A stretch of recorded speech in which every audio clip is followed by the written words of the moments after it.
Hey Internet, this is Malice here with the tournament report. I titled this still as part of the Colonial Tournament prep because it is, well, it actually isn't really a Colonial Tournament prep anymore because Colonial Carnage is going to be using version 1.15 Swedish Comp, which allows 50% Lords and Heroes, and this tournament didn't just because that compact missed the cutoff. So we're actually using 1.14.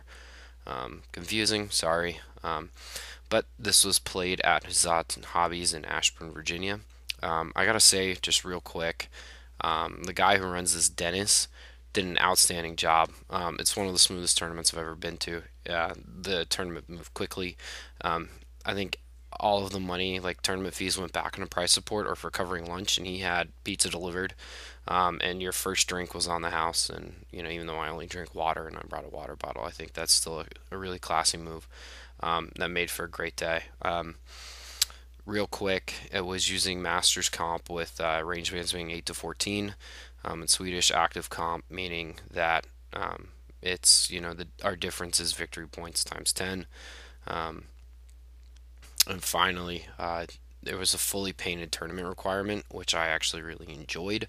I know a lot of people didn't. They were a little guffawed at it just because, "Oh, I don't have to paint my minis. This is all about battle. It's the Mid Atlantic."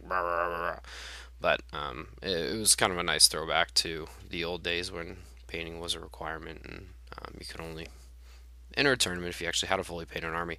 I can't tell you how many tournaments I've been to where I've played the gray and plastic wall across from here, not even assembled or bare bases. But so it was nice, even if the painting wasn't that great.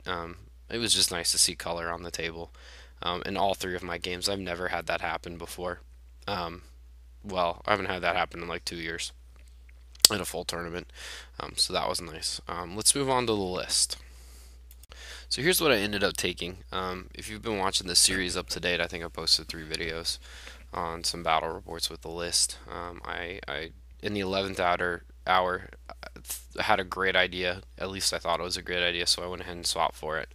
I still took the prince. He's still got his additional hand weapon. He is my general. He has his white lion cloak, his Sidian amulet. I almost swapped that for a 5 board save, and I think I'm going to go for that in future lists. But we'll talk about that later. Reaver bow, potion of strength, and the shadow armor. I then had an archmage. So I swapped from the lore master to the archmage. I just wasn't getting the magic phases I was really looking for. With the lore master only being level 2, even with the Book of Hoeth, I just wasn't impressed.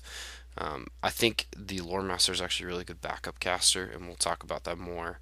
I think at the end of the tournament report, I'm going to talk about future list building and really trying to nail this list for Colonial Carnage if I get in.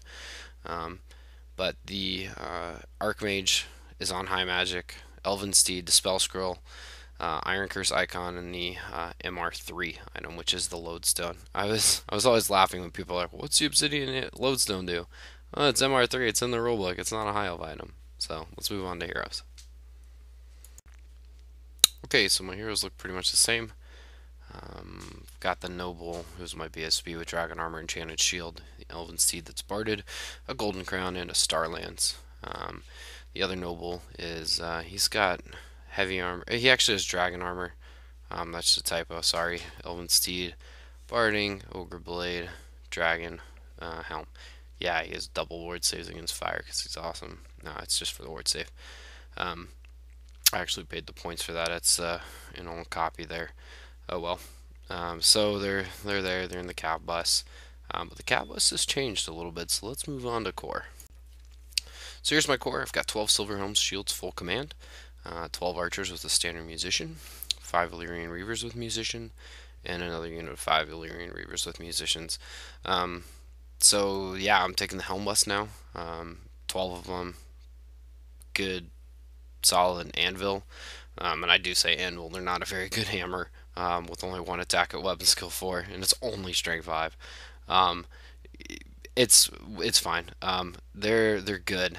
They're solid for what they do. I mean, they're core knights that are movement 9 that always strikes first and reroll, so it's hard to complain. But I do treat them as an anvil, with the BSB and the noble being the hammer aspect to the unit. The Noble's there for grinding. The BSB's there for that one turn of shock and awe. Bring it on, one up armor save knights. Let's do this type of a unit. Let's move on to special. So my special choices: 9 Shadow Warriors is my bodyguard for my prince, 24 Phoenix Guard, full command, Razor Standard, 7 Dragon Princes, Standard Bearer, Musician, Banner of Eternal Flame. So the Phoenix Guard are a second anvil. It's a double anvil list. Dragon Princes are a mini hammer, more like a chaff clearing hammer or a strong flanker, and the Shadow Warriors, like I said earlier, are a bunker for the Shadow Prince or the Reaver Prince or the Ninja Prince, as he's also been called. Um, I think this is a really I'm going to go ahead and call it a strong special selection, especially in Swedish. The 24 Phoenix Guard are extremely hard to move with the 4 board save. The Razor Standard actually gives them some grinding power. The Dragon Princes are okay, but for 14 points, for 14 comp points against 233 points total, that's actually pretty solid. Way to spend some points there. I had that much left over, and that's when I went for it. The Banner of Eternal Flame is just there for them to hunt monsters. I was hoping to fight something regen just so I could have a Banner of Eternal Flame come into use, and it does come into use, but in ways people don't expect. More on that later.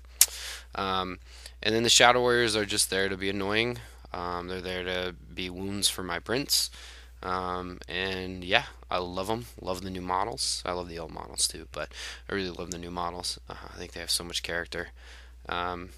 Anything else I want to say about my special? I do think something like this, just real quick. Sorry, this is getting a little rambly.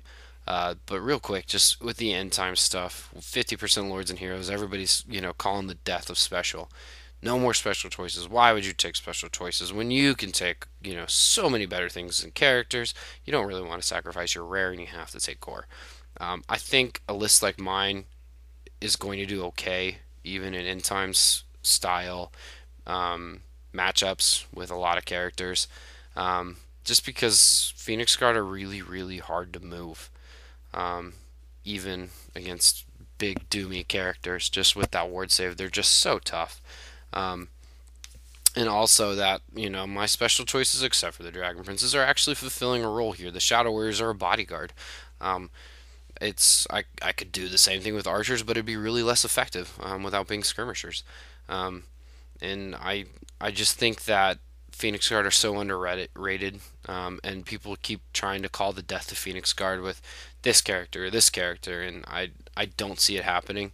So my fellow High Elf players, take heart and keep running your Phoenix Guard, and they will not let you down. And my rare is really boring. I won't spend much time on it. 3 Reaper Bolt Throwers. Yay. Lots of comp hits, lots of shots, lots of chaff clearing ability. I'm sorry it's so boring, but you can't take a Frost Heart. Flame Spire would be nice, but I'd rather spend the points in Phoenix Guard. What's that leave? Sisters? Kind of. I mean, they're okay. Not what I'm really looking for, because it's just more shooting that gets comped even harder. So I settled on 3 Bolt Throwers. Yep, cookie cutter. I'm sorry. Here are my totals. My shooting is at 43 out of 40, so that's an additional -3 comp hit. My total is 25 out of 25. And at the time of writing these slides and saving these files, I was at an 11.7. However, the judge said I was at 11.9. So I'll re-look at that. It might be because I was using 1.15, just ignoring the hero comp, because my file had become corrupted and I couldn't re-find 1.14 when I actually submitted this list. So I guess I'm at an 11.9 during 1.14, and I'm at a 11.7 now, which actually makes sense. I'll re-look at that to verify. But for the tournament, I was technically at an 11.9 for the event. So I guess my Swedish comp was just off a little bit, and that's okay. Moving on from here, I'm not sure when my next videos are actually going to get posted. I'm having hernia surgery tomorrow, so I'll be in bed for about 10 days, the doctor said, before I'm allowed to get up and do anything, which really, really sucks as an outdoor instructor. So expect some videos from me. I'm going to try and record everything tonight and get it rendered onto YouTube. maybe tonight. I mean, there's a shot. And as always, thanks for watching the channel, guys. I'm really new to the battle reporting thing outside of like doing really dumb write-ups on Uthlin.net. I can be pretty self-deprecating at times. I hope you enjoy the humor. It can be dry as well. I'm sorry about that. So I hope you stay with us.